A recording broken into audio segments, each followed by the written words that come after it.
Hello, everyone, and welcome to the concession stand here on the KB Radio Network. I am your host, Kevin Reed, and this is the review of Season 4 to Prime Video's adult animated superhero series, Invincible, based on the comic book series of the same name, created by Robert Kirkman, who also wrote the comics as well. This show has been a favorite of mine all the way back from when it debuted. Season 1, I think that was 2021 that it debuted. I could be off on that, or maybe 2022. But regardless, I've loved this show. Not because I'm an animation fan, which I am, not because I read the comic books, because I didn't, and not because it's a superhero show, which I absolutely love. I love this show because it blended all of those factors along with real drama, real emotion. I mean, it's a unique show. And on top of that, you have superheroes flying around and doing superhero things. And it's so well put together. It's one of these shows that when you watch it, you have to sit back and like, what am I watching? Is this a real thing? You know, it's so odd to see this on television, and to say it's adult animation, it's adult because of the subject matter and the violence and the sexual nature of some of the episodes and things of that nature, and some adult themes that go out throughout this show. But it's not adult because of the gratuitous nudity and violence and all this here, even though it has its fair share of both. But it's because of the subject matter. It's real subject matter. It's dealing with real emotions in this fantastical world. And so season 4 comes along, and this season we start off, we're focused on the aftermath of the Invincible War that took place in season 3. Mark, he fights Conquest, a powerful Viltrumite, and he would be a final boss in any saga of comic books. That's the final boss. That's how bad Conquest is. But we learned in this season, Conquest was nothing compared to the real threat that lurks in Invincible's distant future, I should say. And so you have Nolan returning to Earth for the first time since he killed thousands, if not millions, but thousands of people in that fight with Mark, and just laid waste. Now he's seeking redemption. You have Oliver. He is coming into his own as a superhero as well. You have the correlation of planets who are preparing for war with the Viltrumites. So this season was jam-packed of pure excitement. This review, I'm just going to go over some little notes. I'm not going to go through every single episode. I'm just going to go through a couple of main plot points that went throughout the season and talk on them. They're, the ones that really hit me, whether they were good or bad. It is not too many bads. Well, spoiler alert, there aren't any bads, to be honest with you. This was an amazing season of Invincible. This was an amazing season of television, period. I don't care. Any show. This was fantastic. Well, no, I do have one negative, and we'll get to that. But let's go through the plot points that stuck out with me this season. If you want to hear me break down the first 3 episodes, I have that up on my feed on my channel. You can check that review out. But since then, we find out that Eve is pregnant. Her and Mark are going to have a baby, but Eve doesn't want to tell Mark. She's scared to tell Mark, and we later find out that she had an abortion when Mark went off with Nolan and fought in that war when he was gone a good bit. They were gone a while, and it tore her up to tell him. But the reaction was so beautiful. The response from Mark was great. I mean, the perfect response. It wasn't a yay or nay or how could you do that or oh I'm glad you did that. No, it was I'm sorry. I'm sorry I put you in that position. I'm sorry I left you here alone. It tore me up. It tore me up for that moment because it was so sincere. It wasn't a matter of, well, you could have had faith. He didn't jump on her. You should have had faith that I was going to come back and, you weren't alone and all this here and this, that, and the third. No, he respected Eve enough to accept it. And I thought that was probably the strongest thing he's done on this show. That's counting his superhero abilities. That's fighting conquest, blowing up a planet, and everything else. That was the strongest thing I ever saw Mark do. Beautiful moment. I think that's how it played out in the comics. I could be wrong. Probably a little differently, but she did have the abortion in the comics, but I think it played out a little differently, the reveal and whatnot. Nolan and Debbie. Now this was an epic moment, two epic moments to be honest with you, when they meet up this season. The first time Debbie lays eyes on Nolan since that brutal beatdown of Mark and destroying destroying half the planet when they fought. But this was their first interaction, and Debbie just unleashed on them. Now this I do know for a fact that played out differently than the comics. In the comics, she was more accepting of Nolan. Actually, in the comics, she really blamed Mark for Nolan leaving. So Debbie's character is vastly different from the comics than what we see on the Prime Video show. And I like this version better. I don't need a bad Debbie. I like the Debbie that we have. But her unleashing on Nolan and really just I don't know, verbally beating him down worse than any fight Nolan has ever been in. And she's really the only one that can do that. Because he does love her. He loves her to death. He really do love her. And he told her that even though during that fight in season 1 he had with Mark, he told Mark that I just used your mother. She's nothing to me and blah, blah, blah. She was just a breeding vessel and all this other stuff. But he didn't mean it, he probably meant it at the time, but we all think back on things we said when we were younger and wish we could take it back. We don't feel that way now. We probably felt that way then, but when you know better, you do better. And Nolan, he's changed. He's a changed man. And he's trying to express that to her. And I felt Nolan in this. I felt Nolan in this scene in particular. Because even though this is animation, J.K. Simmons does a great job emoting through his voice acting here, how sincere he was talking to Debbie, but Debbie didn't want to hear it. And it's understandable on both ends. That's why I sympathize with him, because, we all have this, especially men. We all feel that we can tell a woman, look, I'm sorry. And that be the end of it. But any man who's in a relationship with a woman can tell you that's not the end of it. That's not going to do it.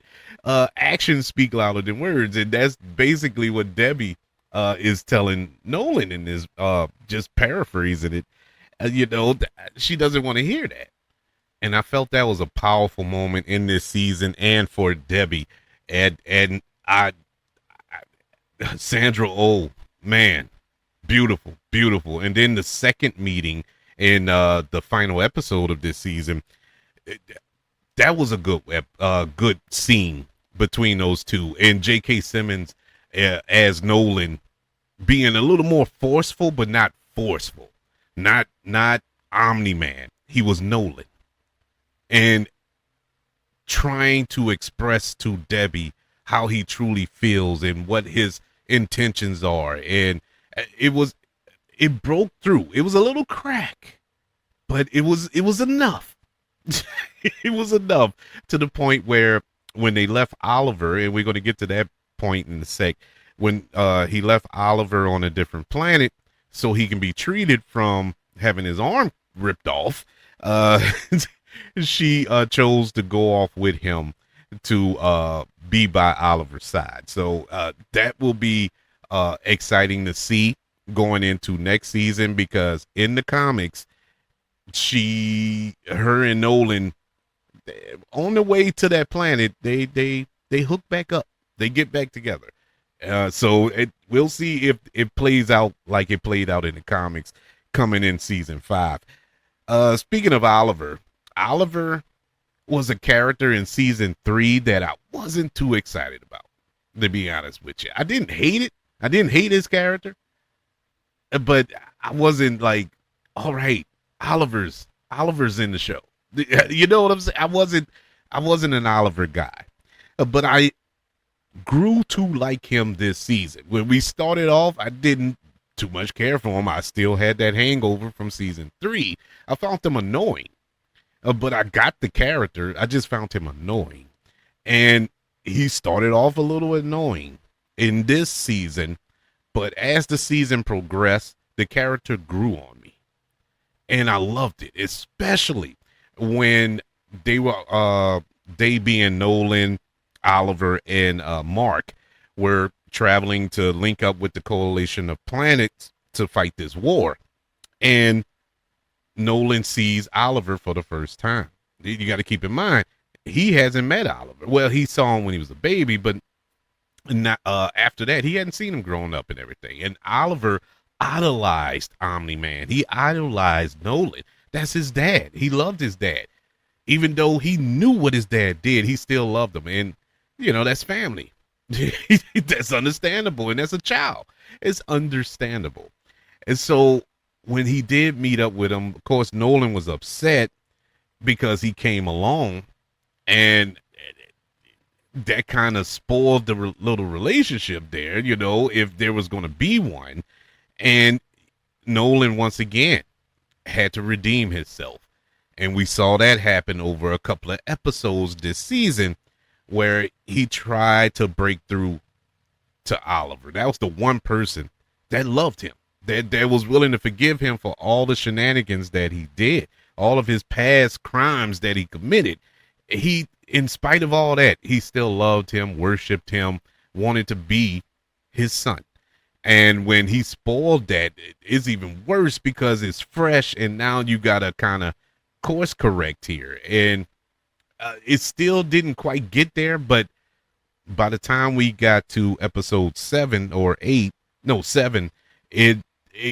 it started to heal a little bit more, and it was good to see that relationship grow. And that's one thing about this show, especially this season, it stuck out the most to me, was the fact that they took time. They took time with the relationships. They took time with the story. They didn't just blaze through storylines throughout. You know, it wasn't an episode villain of the week type deal. This was a through line, and if it took 2 or 3 episodes to get a resolution, they made sure it took 2 or 3 episodes, and it was earned when we finally got to the resolution, whether it was good or bad. And that's what made this season so special to me. The one thing about this season, before I get to the meat and potatoes and my favorite part of this season, which I would assume is everybody's favorite part, but before I get to that, let's get the one negative out of the way. and that was episode 4 of this season, entitled And that was the episode when Mark goes to hell. And I'm not saying he died and went to hell. I mean, he was summoned to hell by Dark Blood to help him and Satan, who Satan isn't the Satan that we all learned about in Sunday school and that. But this is a different kind of hell, because in this comic book universe, there's a hell, but there's no heaven, which is backwards to me. It don't make sense, but whatever. And I'm gonna go with it. And I just didn't like the episode. With all that being said, I just didn't like that. It didn't fit this season in the grand scheme of it all. It just felt so out of place. Was it a bad episode? No, it wasn't bad, but it just felt out of place, and it kind of broke the flow. Now it immediately picked back up in episode 5, but it was like a dead stop there, because the episode mainly focused on Dark Blood. Mark he wasn't in it long. Our main characters were not featured in this episode. It was more of Dark Blood, which, all right, that's fine, but who cares about this story right now? We got a more interesting story going on in the main storyline, and it just kind of broke the flow of the season. Now, like I said, it wasn't a bad episode, and it did pick right back up in season 5, because episode 5, it got immediately back on track. It was just like a little rest stop. But that was my only flaw. The only flaw of this season. And so let's get to the biggie of it all. Let's get to the part of this season that was absolutely amazing. We learned about the Viltrumites. We learned about their history throughout the season, how they operate, how their culture is, and they're Nazis. They're super being Nazis, and that's scary, and pretty much, no pun intended, invincible, man. You can't kill these things. These are, if they were to invade Earth, which we learn later, if they were to take over Earth, they didn't need that many people. They only needed what's left, 37, I think. Thragg said is only 37 Viltrumites left, and they can still take this planet at ease. They're that powerful. Really don't need that many. That's overkill.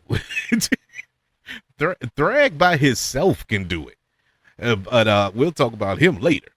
But we learn about their history and whatnot. The coalition of planets, they decide, okay, we got to bring a fight to them. We got to stop them before they annihilate us. It all picks up in episode 7 when the war begins, and Thragg, he attempts to convince Nolan to join back with the Viltrumites again. See, Thragg he's all about his people, preserving the future of his people. That's his thing.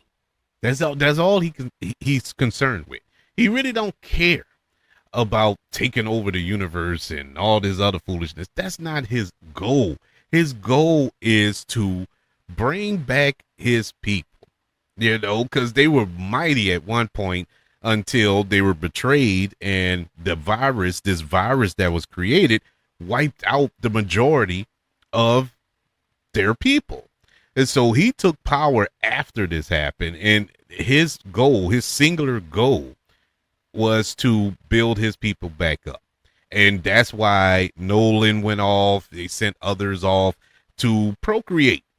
This what they called it in Superman, the harem, to go and just breed with other beings to try to build the Viltrumite people back up. And so that's all he cares about. And Nolan, who is on his redemption tour, he declines the offer. He's like, no, I'm not going to do that. You're wrong. At what cost are you willing to pay, as far as the sake of the universe, to build back up your people? You're willing to genocide everybody else just to preserve your people. It's the sympathetic villain thing. It's the, you understand where Thragg is coming from. You know, you don't want to see your people wiped out, but at this cost, it's a weird thing. But I love Thragg. Thragg is one of the greatest villains I have ever laid eyes on. I grew up, I'm thinking Thanos, Joker. I'm thinking Dark Side, the mainstream comics. Yeah, that's what I was grew up on reading. These type of villains who are just insane. You can go outside of comic books. You got Darth Vader, the Emperor, and all that other good stuff. Yeah, those are just cold-blooded villains. But the best type of villain in any medium, comic book, movies, television, whatever it may be, the best kind of villain is the villain who thinks he's the hero in his story. And that's what Thragg is. And he is voiced perfectly by Lee Pace. If you don't know who Lee Pace is, I'm pretty sure you've heard him and you've seen him too. If you watch Guardians of the Galaxy, the first one, volume 1, he is Ronan the Destroyer, or Ronan the Accuser. I'm sorry. Ronan the Accuser. That's who Lee Pace is. His voice is amazing. And him voicing Thragg, oh my God, it just adds an extra level of sophistication, intimidation, sympathy, all wrapped up in. He has the perfect voice for this character, and this character just is a beast. He is unbeatable. He is unbeatable. It's one thing for Invincible. Invincible is unbeatable. I'm talking about Mark here. He's unbeatable, but you can, incapacitate him. You can tear him up and beat him up and all this other stuff. You can't do nothing with Thragg. Absolute. You can't hit him. You can't blow him up. You can't slice his head. It's nothing you can do. That's why he's so soft-spoken. He doesn't have to get loud. For what? There's no reason. That dude is cold, calculated, just, my God, what a villain. They go to war. They start to fight.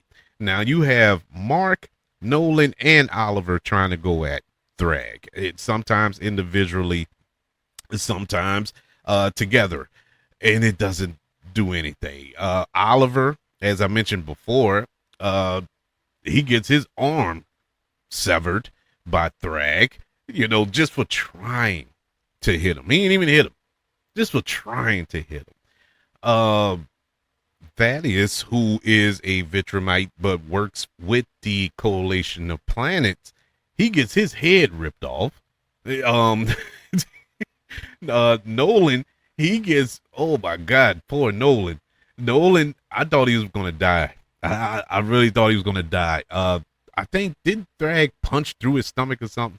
And poor Mark was about to get his eyes just caved in until Thragg realized, like, man, we're almost depleted as a people. Why would I kill a Viltrumite? Half Viltrumite, but a Viltrumite nonetheless. So he doesn't do it, but he could have easily popped his head open. So he leaves him be. Bruh, Thragg is a beast. In the scene when they blew up Viltrum, and Thragg tears apart a piece of that planet and is staring a hole through Mark, Thaddeus, and Nolan, and he's crying. Oh my God, my heart dropped into my stomach, because wait, y'all done pissed this man off. He was doing what he was doing, just like he was doing push-ups, like it's a normal day, like he was making a sandwich in the kitchen. It was la-di-da, whistling while you work. Now you pissed him off. Bruh, when he shot off and grabbed Thaddeus, and he did it so quick, Mark and Nolan didn't even realize it. He had already decapitated Thaddeus at that point. and then squashed his head with it between his bare hands. Bruh, bruh. It was brutal. That was an awesome scene, awesome episode. That whole war, that battle. And by the end of it, I was like, man, we still got an episode left, because that felt season finale-ish. That felt like that was the end of this season. But no, we had another episode left. But before I get to that, I had skipped over one note accidentally, and I apologize. I wanted to talk about Conquest. I wanted to talk about how Conquest was about to kill Oliver. And Mark went and saved him and started choking Conquest out. Now, remember, they fought in the last season, and it almost killed Mark. He still has PTSD to that. And he told Conquest, like, you're never going to breathe again. I mean, he latched on like a baby that got food. You know when a baby latch on to a piece of food that you didn't want them to have, and you're trying to pry it out of their hands? It's like the death grip. You're not getting it out. And Mark has this death grip around his neck, and just flying him through mountains and through the ground. And now they're on the ground, and he's punching Mark, trying to get him to release his neck. And he's suffocating. So at this point, Conquest starts tearing into Mark's stomach, and pulling out his intestines. But Mark is so much of a beast, he still held that grip. And Conquest is slowly losing it, and he's still yanking out intestines. And I'm like, bro, this has got to be the greatest thing I ever saw in my life. I have never seen anything like this in my life. I think this was episode 5, if I'm not mistaken. And so he is pulling all of this out. And finally, he succumbs. He chokes him out, kills him. He suffocates him. And Mark just collapses on the side. Intestines just spread all over the place. And that's how the episode ends. And you're like, they just killed Mark in episode 5? Who does that? But he's a Viltrumite. So Nolan was able to bandage him up and allow his body to heal, because that's the ability that they do have. That was all episode 6, basically. And this is the episode where we get this relationship building with Nolan and Oliver. But I wanted to mention that because that was an awesome moment in this season. But we get to the final episode of this season, episode 8. And now Mark, Nolan, and Zoe, they all rush back to Earth because they all figured out that Thragg and his people, they're going to come and invade Earth. And so they rushing back to Earth. They finally get to Earth, and they're not there. Thragg hasn't made it there yet. So Mark, he goes to see his family, and he's having flashbacks. He's having, not flashbacks, but like flash forwards of visions of Thragg and the Viltrumites destroying Earth, laying waste to Earth. And he just can't shake it. He sees Thragg kill Debbie, kill Eve, kill his best friend, he's having this moment, these moments, really. And this was cool because you have to think, bro, it's like a soldier returning from war. You've been through all this crap over there, wherever you was fighting this war, seen things that no human being should see with their eyes. And you come home to regular old home, suburban, wherever, USA, and try to live a normal life. That's not gonna play out like you think. And that's why some of these veterans, they struggle when they come home, man. You don't know what they see, and it's and what they're dealing with, and that's basically what Mark is going through now, having experienced what he experienced, uh, fighting this war with the Viltrumites. So I like that element they added to it, and how it wasn't just a one thing, a one moment type thing, like, oh, he's going through this. No, he goes through it the entire episode. And so this is when we get the reveal of Adam Eve telling Mark that she was pregnant and she had an abortion. And it was a nice swerve by the show that when he came back, you noticed she put on some weight. And so immediately you're assuming that, okay, she's pretty far along by now, or she didn't have the baby by now, she put on a little weight. But no, it's really more of her. She's emotional, she's emotionally eating, and she's putting on weight, and because she went through this abortion, she's felt alone. She's been alone all this time, and she had to come up with this decision on her own, and it took a toll on her, and because it was stripping away her powers with this pregnancy. But now she has her powers back, and she still doesn't use them, and it I guess for guilt reasons and stuff like it. It's just very, very cool the way they did it. I tip my hat to all of the writers and the showrunners of Invincible for this. This was powerful, very, very powerful. And so we end off this season with not one but two cliffhangers. One being Thragg did arrive on Earth. Mark immediately tries to attack them, and Thragg was like, "Stop! No, I want to talk. I could have been took over. We've been here. I could have been destroyed this planet, but I wanted to talk to you. I want to give you a proposition.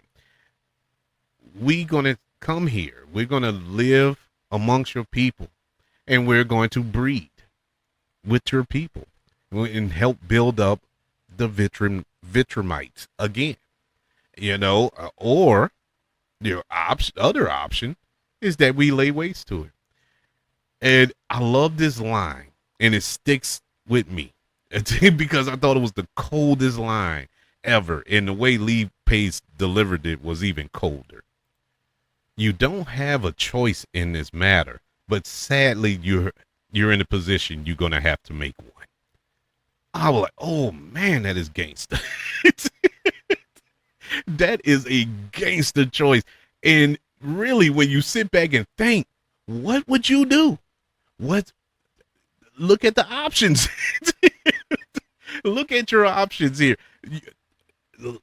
Let your planet be a breeding ground for these people, for these alien beings that can take over Earth, or just say, forget it, and let them destroy everybody. Let them kill everybody, billions of people. What's your choice? What are you choosing? Because you can't fight them. You just proved that. You just was shown that live and in living color that you can't beat these people. And so it's a hard choice to make, but Mark makes the choice to allow them to come to Earth and breed. And that's how it left off. Then we get a cliffhanger or a mid-credit scene where Alan, who is now the leader of the Coalition of Planets after Thaddeus unceremoniously was murdered, he's the leader, and Thaddeus left him a post-mortem message and instructed him to use the Surge virus or the Scourge virus, whatever it's called, that can wipe out the Viltrumites. But the caveat to it, it can also wipe out human beings. And so now Alan is tasked with the decision himself. Do I use this and just wipe out everybody on planet Earth, just to save the universe? And that ended season 4. I'm telling you, man, best season of Invincible, and probably one of the best shows that I've watched season wise in 3 to 4 years. Loved everything. Even the episode I didn't like, I can find things to like in that episode. And so I have no complaints about Invincible season 4. That's why I'm giving it a letter grade of an A. Yeah, Invincible season 4 is must watch TV, absolute cinema, as they say.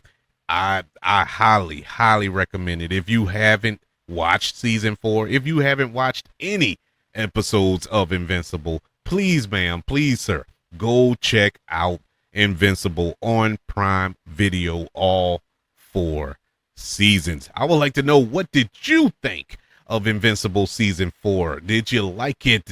And what do you think will take place in season 5 with these Viltrumites now on planet Earth living among us? Let me know. Email the show, kbradiopodcast@gmail.com. You can also search for the show on all social media platforms. Just search for the KB Radio Network. Also, don't forget about YouTube. Subscribe to the KB Radio Network channel and like this video if you don't mind. Don't forget about the 5 stars, the reviews, and sharing this show if you're listening on Apple Podcasts, Spotify, iHeartRadio, wherever you are currently listening to the concession stand here on the KB Radio Network. Everybody, thank you for joining me for this review of season 4 to Invincible, currently on Prime Video. Want you all to know that I love you, continue to love everyone, and until we speak again, you all be blessed.